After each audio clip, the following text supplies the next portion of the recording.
Bueno, pues una vez que hemos hablado de sonoanatomía, de sonopatología, de terapias ecoguiadas, aquí hay una cuarta pata donde sobre todo los cirujanos ortopédicos sí que tenemos un peso específico y podemos ocuparlo gracias a la ecografía.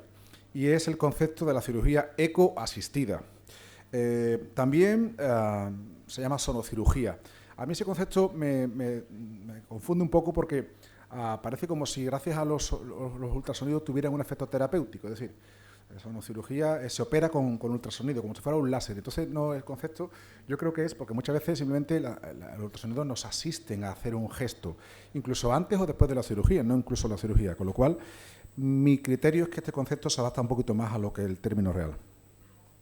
Bueno, este es el ambiente de quirófano. Esto es lo que podemos conseguir. Estamos haciendo una cirugía abierta, en este caso una fasciotomía de gemelo medial, y estamos con el ambiente tranquilo, vemos que ahí el cirujano está operando y tenemos siempre el ecógrafo muy cerquita para asistirnos en un momento puntual.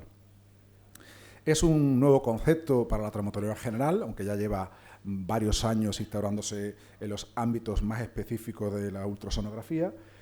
Y fundamentalmente el resumen es este. Tenemos un ultrasonido, tenemos un bisturí o una agujita y tenemos la pantalla del ecógrafo. La pregunta, ¿esto es una realidad actual o esto es ciencia ficción? ¿Esto es un presente o esto será el futuro? Y por último, ¿es una moda o realmente será un paradigma que ha venido para quedarse? Pues vamos a intentar explicar un poquito en esta sesión, a ver si podemos salir de dudas. El objetivo de esta charla tiene 6 puntos iniciales. Primero, describir qué es el concepto de cirugía ecoasistida, sonocirugía o sonosurgery, los antecedentes que hay de otras especialidades, cómo hacerla, cuáles son las principales indicaciones que estamos haciendo en nuestra práctica personal diaria, algunas precauciones y unas conclusiones. El concepto es que la cirugía ecoasistida es aquella cirugía en la que nos ayudamos en algún momento del ecógrafo, que puede ser como método diagnóstico y que nos puede ayudar en su desarrollo, ya sea cirugía abierta o artroscópico.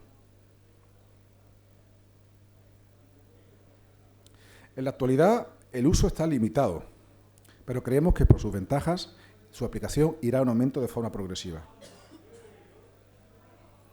¿Qué antecedentes tenemos de esta cirugía? Bueno, pues hay otras especialidades en que ya lo están haciendo en el quirófano. Los urólogos, por ejemplo, esto fue hace 2 meses en el quirófano de al lado, veía como por una sonografía, ultrasonido, pues hacía una biopsia renal con una gran catéter y lo hacía perfectamente. Los ginecólogos están haciendo extirpamiento de los miomas, extirpando miomas por radiofrecuencia de forma coguiada. Aquí en Sevilla hay una escuela muy interesante que la está haciendo hace ya tiempo. Por supuesto, los cirujanos generales están drenando colecciones abdominales guiados por imágenes de ecografía.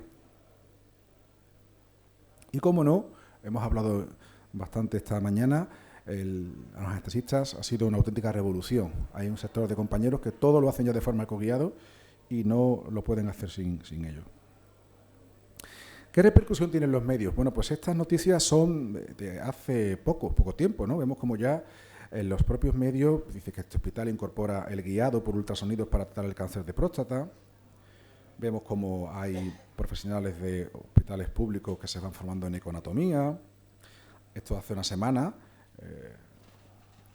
este conocido doctor del cura, que hablamos ayer de él, hablaba que de los radiólogos en algunos aspectos se han convertido en cirujanos y evitamos pasar por el quirófano a los pacientes, con lo cual tiene una repercusión importante. Nosotros, curiosamente, en 2015 organizamos unas pequeñas jornadas de cirugía ultra mini invasiva, asistida por ecografía, donde hicimos pues un túnel del carpo, un dedo en resorte y una cirugía de fascitis plantar. Esto fue hace ya pues 4 años, con lo cual tampoco es algo que sea nuevo, pero sí que tiene poco predicamento. Y hace poco organizamos unas 6 jornadas quirúrgicas en nuestro centro sobre cirugía ecoasistida en patología de cadera. Sobre la bibliografía, los reumatólogos, como siempre, han estado a la cabeza en estos tipos de terapias y ya en 2007 hablan de un artículo que habla de ultrasonografía y artroscopia combinado, ¿vale? Del profesor de Lucía, y años más tarde también hicieron otro también.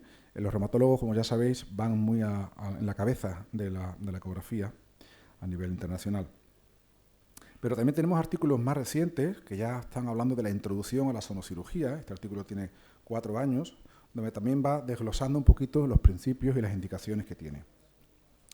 Tercer punto, ¿cómo hacer la cirugía ecosistida? Las claves para su desarrollo, yo he descrito estos 6 puntos. Primero, tenemos que tener conocimientos y habilidades en ultrasonido. Esto es esencial. Para ello están los múltiples cursos que tenemos en España, que es una de las naciones a nivel mundial con mejor profesorado, con mejor conocimiento en estas técnicas. Por supuesto, la inquietud. Muchas veces entran ganas de complicarse la vida, meter un ecógrafo. Cuando puedes hacer un mini open y solucionar el problema, pues hay compañeros que no van a perder el tiempo en eso. Con lo cual esa inquietud tiene que estar. Y luego la imaginación al poder. Yo he visto hoy aquí en 2 días técnicas, aportaciones que pues, no se me han ocurrido con las charlas de los compañeros. O sea que de todos vamos aprendiendo. Tiene que haber un ambiente estable. Por supuesto, la asepsia es esencial. Esto no es una terapia guiada, esto es una cirugía. Yo tengo un caso de infección por esto y eso pues debemos cuidarlo mucho. Y luego también saber las limitaciones. No pensemos que por hacer el pasado de agujas percutáneas con hilo no podemos atravesar el nervio sural. Ojo con eso. O sea que una cosa que sea mínimamente invasivo no significa que haya mínimas complicaciones. No tiene nada que ver. ¿Qué instrumental precisamos? Pues esto sí que es muy sencillo. Fundamentalmente nos asistimos de agujas y de mini bisturís. Agujas, bueno, pues ahí ya sabéis que hay una cantidad de variantes en diámetros y en longitud en el mercado muy evidente. Y luego incluso hay estas agujas que son más difíciles de conseguir, que incorporan un gesto como una lanceta en la punta que permite hacer algún gesto añadido para desgarrar alguna fascia, por ejemplo, o tendón. Se están desarrollando mini bisturí, como los bisturí banana que usamos en la cirugía percutánea del pie, y otros bisturís pequeñitos que van a permitir, a través de la farmacoguiada, pues hacer gestos, son gestos pequeños, de liberación fundamentalmente, en la patología que estemos tratando. Sin duda esto tiene que seguir desarrollándose más. Hay otros bisturí, los bisturí Hawk, que van a tener forma de boca de pez, van a tener forma de gancho, es decir, tenemos también que proteger algunas estructuras neurovasculares, pues podemos usar protectores, es decir, todos estos pequeños instrumentales los vamos a utilizar de forma coguiada. Por supuesto, vamos a utilizar una sonda lineal generalmente de alta frecuencia y en el caso de una artroscopia, pues también podemos combinar la cirugía ecoartroscópica, ¿no? Aquí tenemos un caso, una cirugía de tendinosis rotuliana, donde tenemos pues los 3 elementos. Tenemos la sonda de alta frecuencia, el sinoviotomo, el motor, y la cámara de artroscopia. Estamos tratando, esto fue hace poco, una tendinosis rotuliana. Muy importante la ayuda del compañero. Alguien tiene que llevarte la sonda y que tenga también experiencia. Y por supuesto, con instrumental de artroscopia que no vamos a nombrar. Aquí tenemos un rasurado, exactamente. Estamos haciendo pero es que yo estoy controlando pieza de la grasa de Hoffa y de las capas profundas del tendón rotuliano de forma ecoasistida, ¿no? Muy bien. Esta es de las patologías quizás que más predicamentos en la actualidad tienen a la hora de hacer procedimientos en quirófano. Vamos a hablar en el punto 4 de las indicaciones más importantes que, bajo mi punto de vista, esta es mi casuística personal, estamos haciendo. Y yo lo he desglosado en 3 secciones: las cirugías artroscópicas, asistidas por ecografía, cirugías cerradas o percutáneas y cirugías abiertas. La cirugía sería ecoartroscópica, todo se va complicando y es en un momento puntual, no hace falta abrir foco ni hacer una vía de abordaje amplio porque los ultrasonidos nos permiten ver una estructura determinada. En este caso es una fascia lata, una trochanteritis, una cadena de resorte y bueno, pues ya estamos viendo la fascia, con lo cual en este caso no haría falta. Otra indicación, la asistencia artroscópica de los gangliones. En este caso vemos una foto, esta foto tenía 6 años. Insisto, esto es complicarse la vida. Las enfermeras, pues lógicamente, te tachan de loco, que tenemos que irnos ya, en fin, a la cafetería, y esto es perder mucho el tiempo. Pero vemos una torre de artroscopia, vemos un ecógrafo y vemos una muñeca, un ganglión, por cierto, recidivado por cirugía abierta. Y en este caso, bueno, pues indicamos hacer la artroscopia de muñeca para la resección y asistirnos puntualmente por el ecógrafo para confirmar la resección completa de la cápsula. De todo hay artículos y yo me la daba muy iluso y resulta que en el 2011 pues ya habían descrito esta técnica de la resección volar mediante sonografía y artroscopia, ¿vale? Por el profesor Yamamoto en 2011. Todo lo que uno quiera hacer e innovar ya está hecho hace tiempo, solo es cuestión de buscarlo. Y ahí vemos un poquito lo que estamos trabajando. Esto fue en 2014 en Retinto, donde estuve yo mucho tiempo, y ahí tenemos un poquito pues artroscopio y ecógrafo. Estamos haciendo la artroscopia, estamos resecando el ganglión y puntualmente, ahí vemos en la ecografía, el quiste, el líquido se ve muy bien en la ecografía, y puntualmente vemos cómo entra el sinoviótomo y podemos hacer la resección completa. Yo entiendo que alguien puede decir, mira Pedro, yo pego un tajo, abro y tan amigo, y yo lo respeto. Podemos hacer asistencia de rotura de tendón de Aquiles. Más tarde el profesor Peremir nos hablará de cómo lo opera él. En este caso, bueno, vemos una ecografía muy bonita con un tendón normal en eje largo y un tendón roto. Y aquí igualmente en eje corto, el tendón roto y el tendón normal. Esta lesión encima pasó desapercibido, no se hizo urgencia, a pesar de que el paciente le decía que yo creo que tengo el tendón roto, ¿no? Ahí se ve muy bien la rotura. Y igualmente, pues, le planteamos al paciente hacerle una cirugía ecosistida y endoscópica para repararle el Aquiles. Aquí muy importante, tenemos que, en primum non nocere, lo decíamos ayer, pues localizar tanto el sural como la vena safena para no dañarlo durante el procedimiento de la sutura. Y ahí estamos haciendo, bueno, pues tiene su complejidad, lógicamente, nos asistimos por endoscopia para hacer una limpieza del hematoma y disfrutarlo, y luego haremos un control endoscópico de esa sutura que hacemos, y también con el ecógrafo vamos viendo cómo vamos pasando, podemos hacer una sutura en X o en marco, para ir pasando la sutura de tal forma que podamos luego hacer, bueno, esto es un cierre percutáneo prácticamente, que lo hacen sin ecografía, pero nosotros nos asistimos de este tema. Y por supuesto también hay publicación al respecto, esto es un francés, publicado este mismo año, en mayo. De hecho, yo leí el artículo antes de hacer la técnica, y estas son las fotos a las 5 semanas del resultado del paciente de Huelva. Estaba muy contento. Y por supuesto, lo hemos comentado, una cirugía de tendinosis rotuliana crónica o aquilia. Estamos haciendo cirugía ecosistida. Lo único, la ecografía no existe para tener precaución en no pasarte un poquito y no resecar demasiadas fibras tendinosas. Un compañero de Barcelona me comentó que había tenido algún caso de rotura tendinosa haciendo esta técnica, ¿no? Segundo punto de las indicaciones, las cirugías cerradas. Y tenemos en el miembro inferior pues todas estas patologías. Podemos tratar aposidiosis trocantérica, caderas en resorte, cintillas iliotibiales, alargamiento de Aquiles percutáneo y fascitis, incluso localizar calcificaciones o cuerpos libres. Aquí vemos una CEA de una bursitis trocantérica, localizamos en quirófano. Yo creo que el quirófano tiene que estar dentro, el ecógrafo tiene que estar dentro, si es posible, del quirófano como un complemento más. En este caso es una cirugía donde localizamos y hacemos la resección. Este es otro caso real de una chica que, además, como curiosidad, esta chica nos vino al centro operada hace 5 años de lo mismo, de una cadera en resorte, por técnica abierta. Y aparte de ver la cicatriz, que puede ser más o menos estética, tuvo un postoperatorio muy doloroso y largo, nos comentaba ella. Le propusimos hacerle la técnica de cirugía ecosistida, ella aceptó y la operamos hace 4 meses. Nos comenta que tuvo un postoperatorio sin dolor, y la estética, pues también a la vista está que no tiene nada que ver. 1,5 centímetros o 2 versus. Aquí estamos haciendo la técnica, el ecógrafo nos sirve de visor y localizamos la fascia y hacemos una apertura. En este caso lo confirmamos a continuación con una endoscopia para ver la apertura de la fascia en su totalidad y ver cómo ya no cierra resorte. También podemos localizar calcificaciones en cadera, o incluso engrosamientos grasos, necrosis.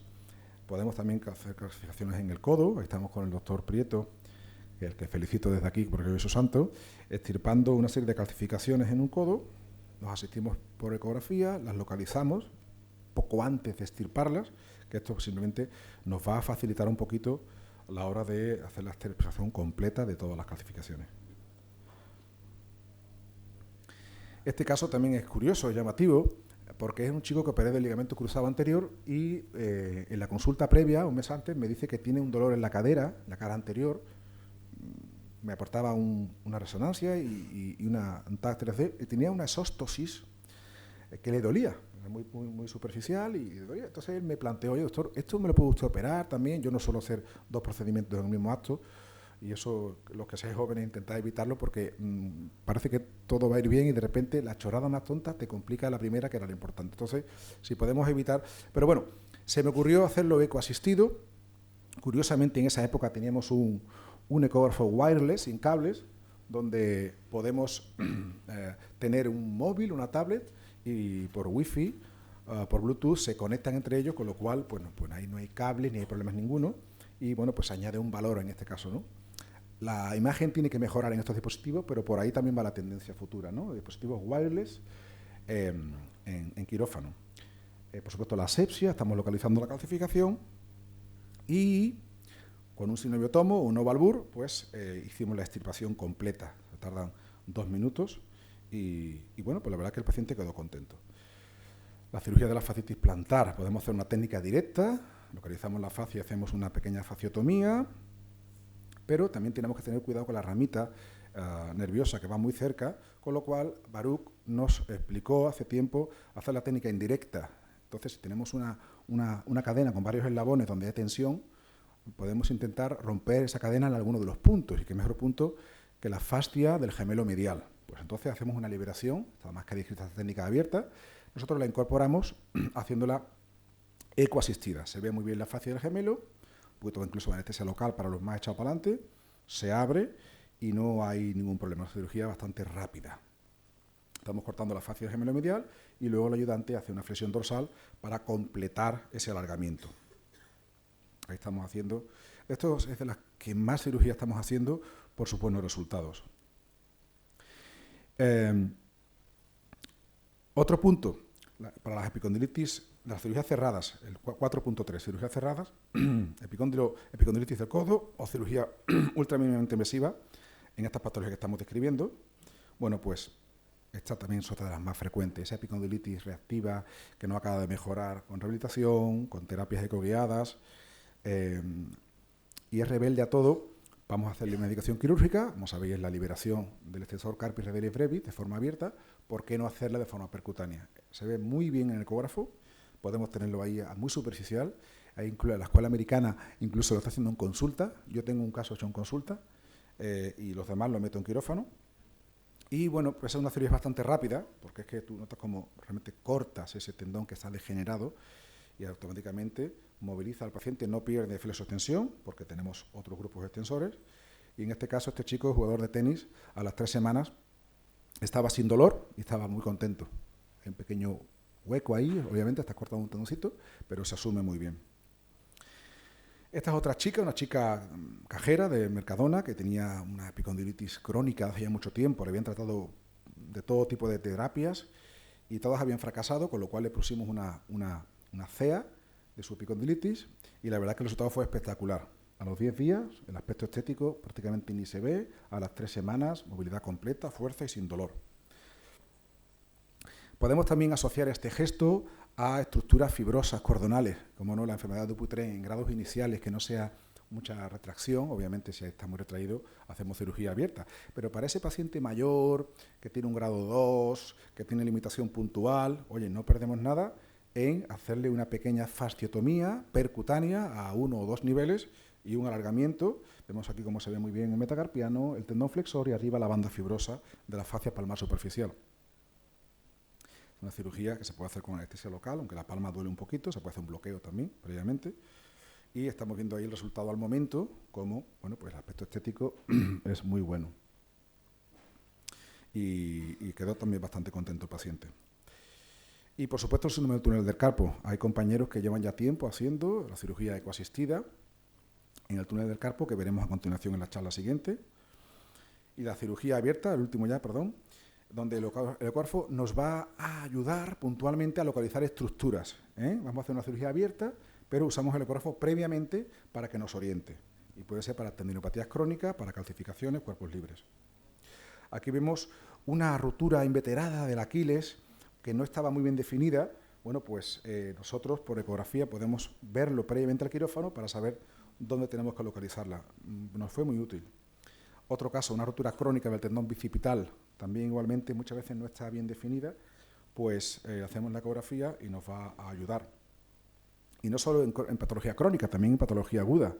Y este caso tenemos un pequeño vídeo en nuestro canal de YouTube que se llama el triple uso de la ecografía en quirófano, ¿no? Porque este caso fue muy interesante porque utilizamos el ecógrafo para 3 acciones determinadas, ¿no? Eso ya es un reto. El anestesista primero le hizo un bloqueo anestésico, con lo cual utilizó el ecógrafo, primer ítem. Segundo lugar, yo utilicé el ecógrafo para localizar el muñón proximal, que estaba muy retraído. Os habrá pasado a los cirujanos de aquí, que abrimos en bayoneta para localizarlo y tenemos que seguir viendo porque no encontramos el muñón. Eso ha pasado cuando no hacíamos ecografía. Esto nos localiza exactamente porque además hay sangre, con lo cual la sangre nos guía perfectamente para la ecografía. El líquido es el gran aliado del ecógrafo, con lo cual nos orienta muy bien dónde está la rotura.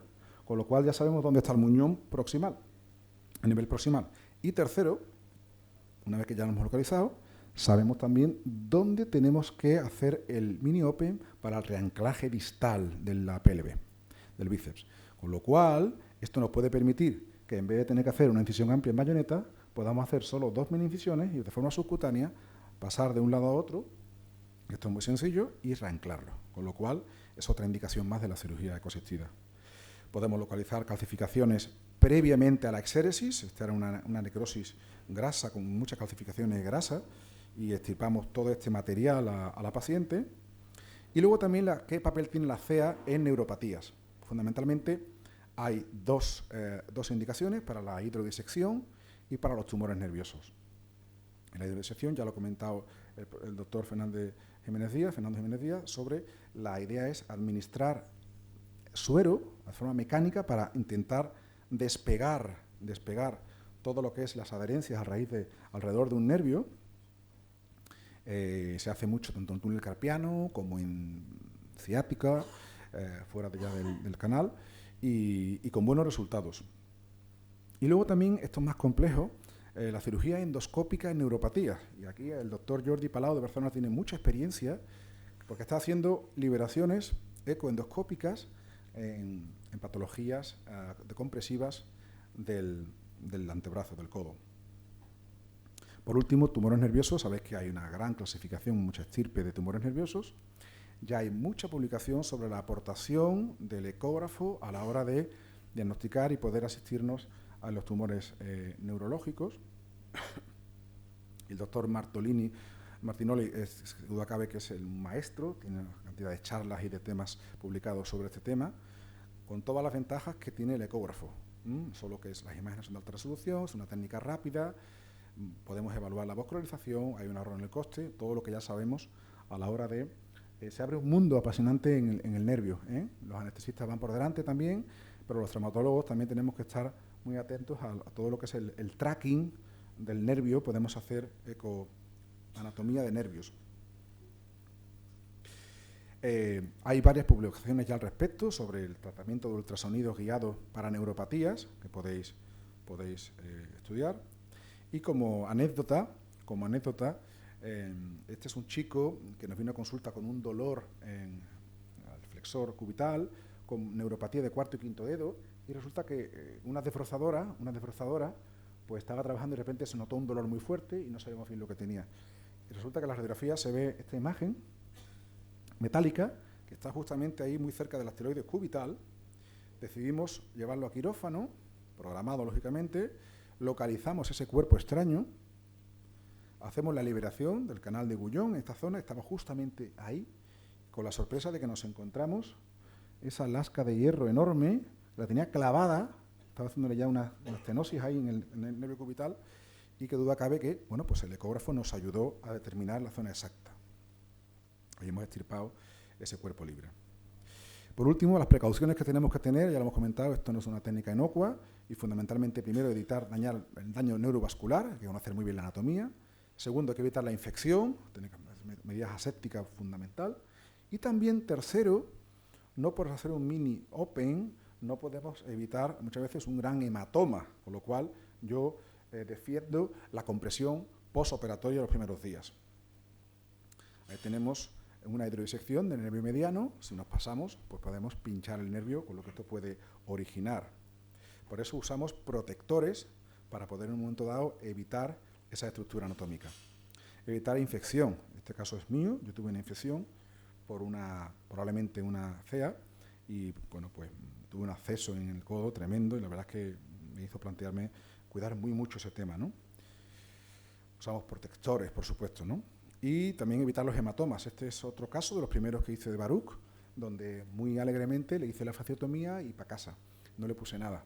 Me llegó con un hematoma en toda la cara medial que costó mucho recuperarlo, lógicamente. A partir de ahora comprimimos y ya está. Como conclusiones, la CEA ya sabemos que nos servimos de una forma puntual para la visión ecográfica en una cirugía, para o bien confirmar una lesión o bien la resolución de la misma. Tenemos un caso de una cirugía de Aquiles. Mi experiencia me dice que no debería extrañarnos disponer de un ecógrafo en el quirófano o en la sala de cirugía menor. Creo que es un complemento más, al ver que tenemos una torre de artroscopia, que tenemos una torre de anestesia, pues también un fluoroscopio, pues también tener un ecógrafo puntualmente. Gracias a que los anestesistas lo estamos utilizando mucho, muchas veces no lo prestamos. Mensaje para casa: localizar el sitio exacto de la lesión, muy útil. Entender la dinámica de la patología. La eco es una herramienta segura. No emite radiaciones, tenemos que cuidar mucho las medidas asépticas y el futuro está incierto y vamos a ver en esta mesa lo que se va a hablar. Creo que falta un largo camino por recorrer, habrá que mejorar también los instrumentales para hacer cirugías ecoguiadas, y para aquellos que quieran profundizar, la SETRADE está organizando unos cursos anuales sobre cirugía coasistida, sonocirugía, y dentro de 3 meses en Barcelona varios componentes del panorama español e internacional van a dar el tercer simposio de sonocirugía. Muchas gracias.